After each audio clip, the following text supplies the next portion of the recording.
Hello, my name is Roger Gold, and I've been asked to discuss the concepts associated with the destruction that occurs due to the Formosan and native subterranean termites here in North America. I'm a professor emeritus at Texas A&M University Department of Entomology, and I've been an entomologist for approximately 45 years, with a specialty in structural and urban entomology. I'd like to introduce you to eastern subterranean termites. These termites are found in many places throughout the United States, but particularly along the coastal areas where it's both warm and very moist. These particular termites have colony sizes with approximately 100,000. These are an example of an introduced termite. This is the Formosan subterranean termite. Again, these prefer coastal areas where there's high humidity and warm temperatures, but they are starting to spread inland as well. The other important point about Formosan termites is that they have a population size in a colony of about 1 million individuals. So about 10 times or more the amount of damage per year. I'd like to also introduce the concept that while termites are known to cause a lot of damage and they have a risk unit associated with them, there are certain benefits as well. Termites are very important as part of the second law of thermodynamics, that says that basically nothing stays the same, and as a result of that, these termites, as well as others, are a part of the recycling process that takes part in our environment. An interesting idea to me as I talk to people about all insects, including termites, is the theory of niche. A niche is where an organism lives and is able to make their living. They can feed and be able to reproduce. I think it's straightforward, but in order for human beings and all other plants and animals, they have to have an air source, which is oxygen, food that will provide the nutrition they need, water that they can stay hydrated, shelter that they can get away from the elements when the temperatures are too hot, or too cold, or too dry, or too wet, other favorable environments, including the temperatures, and they have to have others of the same species in order to reproduce and keep their colonies going. The concept of niche theory is best perhaps presented here. When we have all of those resources for life, it's called a conducive condition. And so one of the ways that we can direct our control measures to this pest is to eliminate or to block those resources so that the target pest can't get to them and survive. Another interesting to me concept is the taxonomy, the way things that are named in their relationship one to another. Briefly, termites are most alike to cockroaches in terms of the way that they develop and that they have lived on the planet. When we're talking about termites, we're talking about 1,900 different species, and that's merely an estimate. All of these insects, known as termites, eat wood and therefore cause damage. They have a scientific name. For example, the eastern subterranean termite, its scientific name is Reticulitermes flavipes. The diversity of insects, including termites, is favored by the environmental forces associated with the equator, meaning the temperatures and the humidity and the moisture are just perfect for them to survive.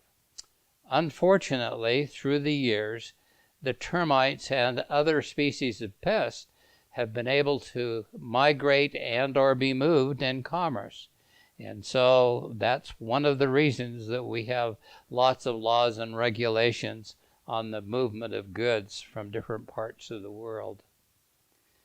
Some of the things that we're going to see more change about is what is known as climatic change, meaning that we're having warming at the present time. And as the environment warms, that means that termites that are once restricted by cold weather or any other of the insects will not have that restraint. So we can expect termites and other wood-destroying organisms to continue to spread on planet Earth. This is an example of termites that were introduced. According to this graphic, in 1975, the Formosan termite was first reported in southern Texas and Louisiana. Again, an area that is both moist and extremely warm. If you look at the data presented for 2022, you can see that these specific termites have been able to spread throughout the coastal regions in the South as well as in California. Again, termites, when they find the proper environmental factors, moisture and warmth, they will spread and become more problems throughout our country. The economic costs associated with termites are very difficult to estimate. They damage wood, they devalue the wood, and they basically cause a problem with construction. The cost oftentimes do not take into account the actual cost of repairs that have to be made. Some of the estimates have been, one from Pest Control Technology recently stated that the costs are about $5 billion a year. I think it's at least that much and perhaps even more when we consider all of the things that are done to prevent termites from getting into structures. This article here by Pest Control Technology is interesting because it brings to a point the fact that we are losing a lot of money and resources associated with a relatively small insect known as the termites. This is a study done by Ted Gronowski in Texas several years ago. And Dr. Gronowski was trying to ask the question, when a house is first built, how long does it take before the termites find it and begin to cause infestation and damage? So he did this work by doing hundreds of inspections of homes of different ages. And the thing that he determined, which I find very interesting as well, that within the first year or two, the probabilities of having a termite infestation are very low. The reasons for that are several, but mostly when building, we disrupt the environment, which would basically dissuade termites from being able to infest that area. Secondly, that there are natural chemicals in new wood that would help to protect that wood against termite invasion and infestation. But we can see here that as the building ages, that by the time we're out to 20 or 40 years, we can say that the probabilities are very large that the termites will be part of our problem in maintaining our structures. This graphic shows you a little bit about the swarming frequency. Swarming is a natural process in termite colonies where the workers have completed their development. They now have wings and they're leaving the colony to go out and mate and to be able to go through the mating process and to reinfest or find new structures in order to infest. So it's based on a calendar, and so just briefly here, the eastern subterranean termite will swarm in March and April. Formosan termites are known as the Mother's Day in May, and others of the termites go as late as October. So the process is that the termites that have now developed wings will lose those wings after they have left the colony. It takes about 5 years for the workers that have now got their wings to be able to establish a colony that has the hundreds of thousands that we talked about earlier. This is a reproductive here that has lost her wings. This is a full-blown queen here. You can see that her morphology has changed, and at the present time is represented here. She lays hundreds of thousands of eggs a year, and she is tended by the workers and taken care of. These are the eggs that are laid by the queen. You can see that the workers take care of them, keep them clean. Eventually they will hatch and develop into workers. The colony is located with subterranean termites in the soil, and the insects begin to spread out from the colony itself in search of moisture and wood. Once that they find the moisture in the wood and availability to them, they can build up hollow tunnels that allow them to come out of the ground and be able to infest the structure. So these tunnels are a good indication that subterranean termites are present and in the process of establishing the colony. They move through the soil, again looking for moisture, and our structures, of course, are providing a lot of moisture opportunities, both through our irrigation, the way we live, and so forth. And so once they find the moisture, then they'll follow those moisture gradients up to the structure, and in many cases will invade the structure through plumbing penetrations and other areas. So again, they've left the nest and they're trying to establish new areas. One of the ways that we can use their need for moisture in finding them is to use a moisture meter. These are fairly inexpensive and they work well. This particular moisture meter here has pegged out at 20%, which is a lot of moisture in that wall. When we remove the fascia, you can see that there are termites there. The further study here associated with this particular situation is the fact that there was a leak on the outside of the building, and the water was able to keep that wood moist, and it was therefore attractive to the worker termites. These are worker termites that are eating wood that they have found, and they're using that as a resource. They then take back the digested wood products and feed them to the other termites. One of the amazing thing is these little small organisms are blind, and they do everything by the sense of smell and the chemicals that they sense in their environment that they respond to. We've talked about the biology. Now let's talk a little bit about how we can manage these populations. In 1970, the Environmental Protection Agency came out with a concept called integrated pest management, meaning that we just don't rely on one management technology, such as pesticides. During that particular time in history, pesticides had become very popular and seemed to be the answer to most of our pest control problems. The EPA asked that strong consideration be given to what was known as the IPM pyramid. The base of the pyramid is to increase and improve cultural and sanitation practices. In the case of termites, like making sure that wood contact was avoided so the termites weren't attracted to the structures. Another concept was physical and mechanical control, building termites out of the structure, or using management processes where that it would keep them from getting to those resources for life that we talked about earlier.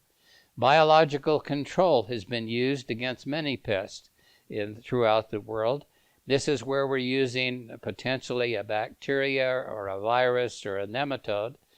Biological control has turned out to be very effective with some insects, but in some cases it's very complicated and has not been able to solve the problems that we would have expected.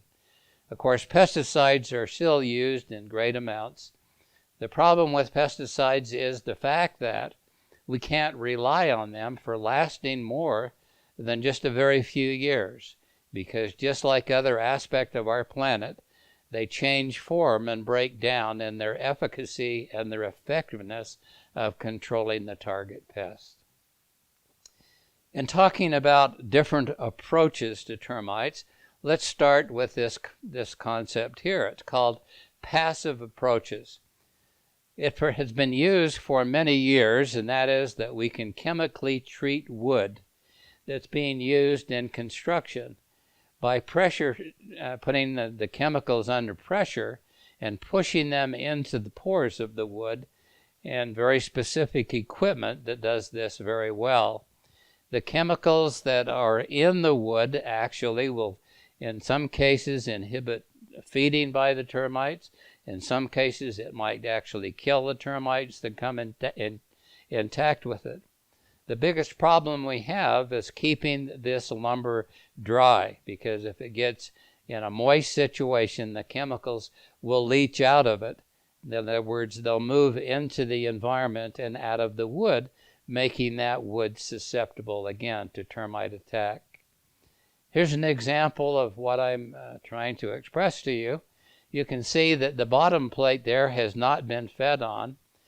The wood above that was not treated. So we know that the pressure-treated lumber was effective for several years, but when the wood above it was either not treated or it was moist and the chemicals were able to leach out. So the message here is that treated wood can be effective, but it still has to be kept dry.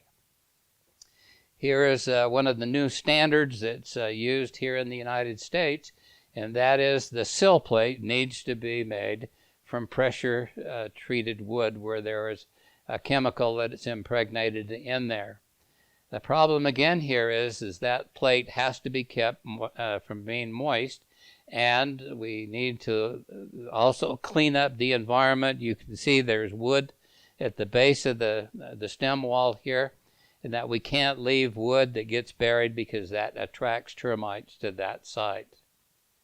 One of the other low-impact chemical treatments is the use of what are called the borates.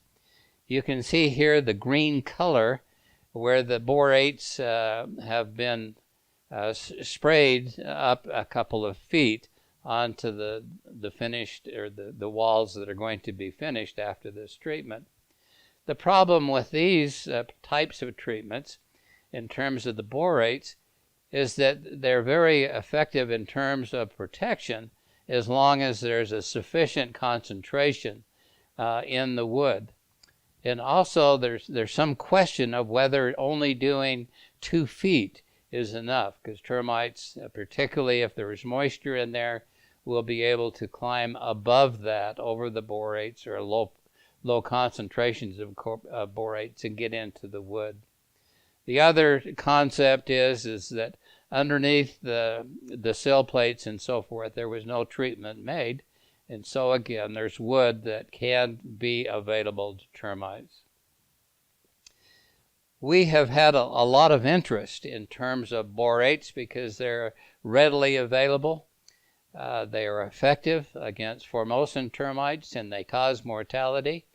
In some cases, we know that termites can tunnel over borate treatment, and we know that borates may not penetrate as deeply into wood as we would prefer. So we did research in order to look at this concept. We applied the borates according to the label direction by spraying them on. We then took the wood, which was southern yellow pine. We cut it into blocks of wood. We assembled what were known as bioassays, meaning we had termites in those containers with 500 Formosan subterranean termites. We then warmed up the situation where the insects, the termites, were exposed to the wood and the moisture, and then we were able to evaluate through time how effective the borates were in actually causing mortality or protecting the wood. Very briefly, you can see that in many cases the wood was still damaged, even though it had been treated with the borates. A lot of the damage was on the edge, which, as we pointed out earlier, would not have been treated if the wood had been sprayed after it had been used in construction. In other situations, we can see here that the termites were able to cause quite a bit of damage over brief periods of time, just a couple of months.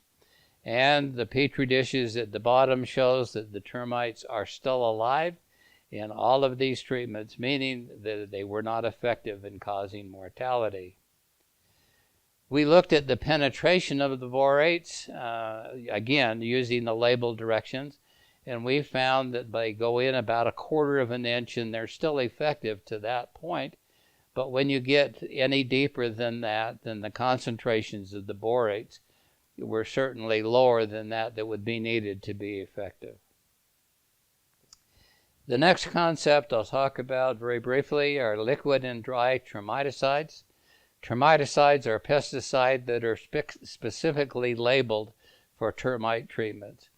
These are called passive approaches because if you treat the soil with a termiticide, that should either kill or repel the termites for a matter of years. The challenge again here is if that soil is moist, then the chemicals, it's possible that they would move or leach away or that they would degrade, and we'll speak more about that in just a second. Our research has indicated that all of the current termiticides were effective if applied correctly. Now the key here is applying them in the correct amount, but not over applying them. These have the potential of killing beneficial organisms, and so we need to follow those label directions always. We know from our research that termiticides, once they are applied to the soil, begin to degrade almost immediately. You can see that after 1 month after they had been applied, that they had lost several percentage of their effectiveness. The Environmental Protection Agency has set a standard that pesticides that are labeled as termiticides have to be effective against termites for a minimum of 5 years. In some cases, that's a standard that some of them have not been able to meet. Here's an example of a structure that was treated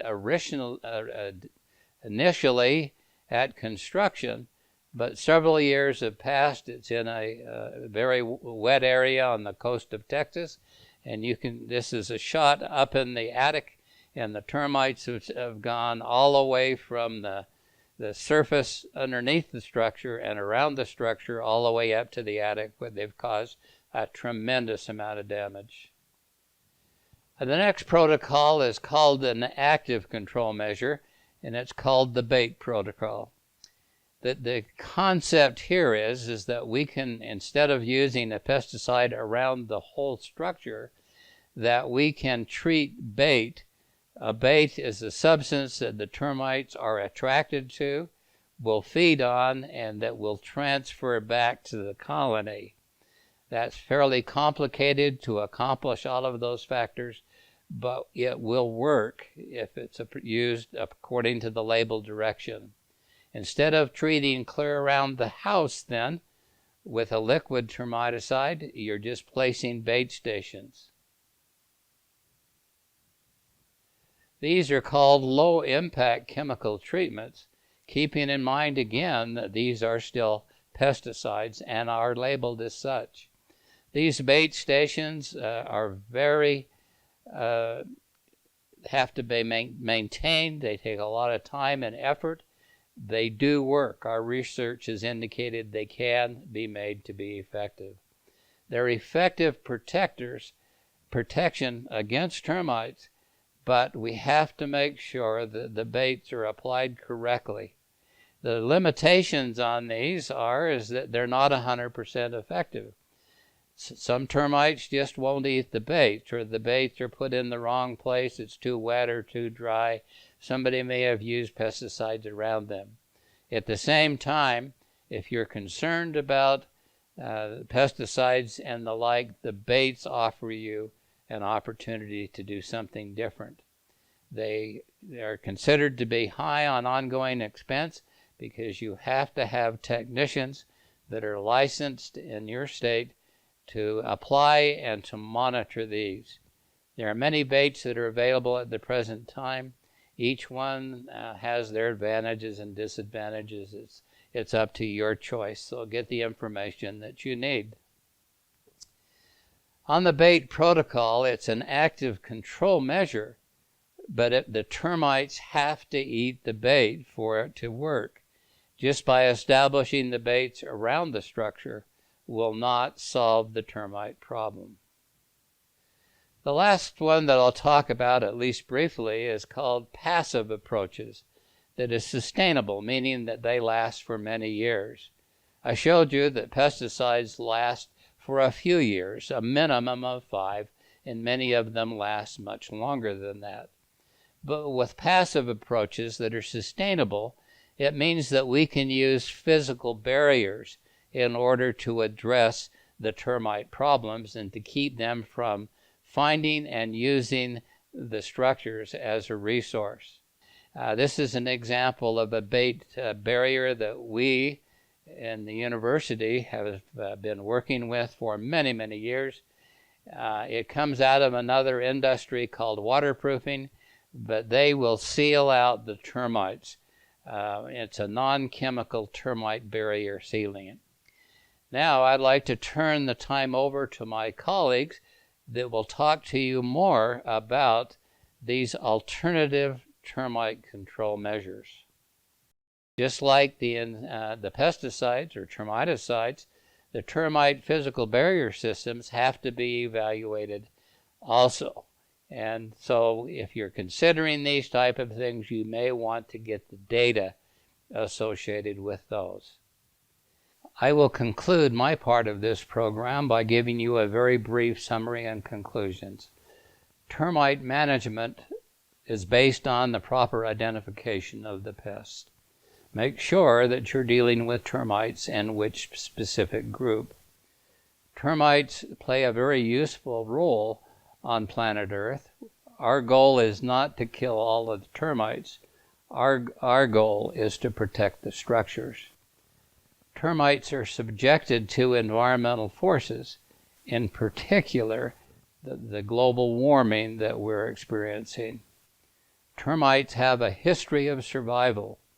The fossil record would indicate they have been around for approximately 300 million years, and therefore they're very good at making the living.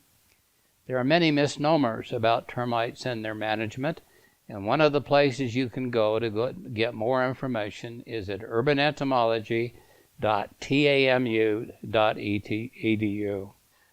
Now I'd like to turn the time over to my colleagues that will talk to you more about these alternative termite control measures. And it's been my pleasure to be able to speak to you.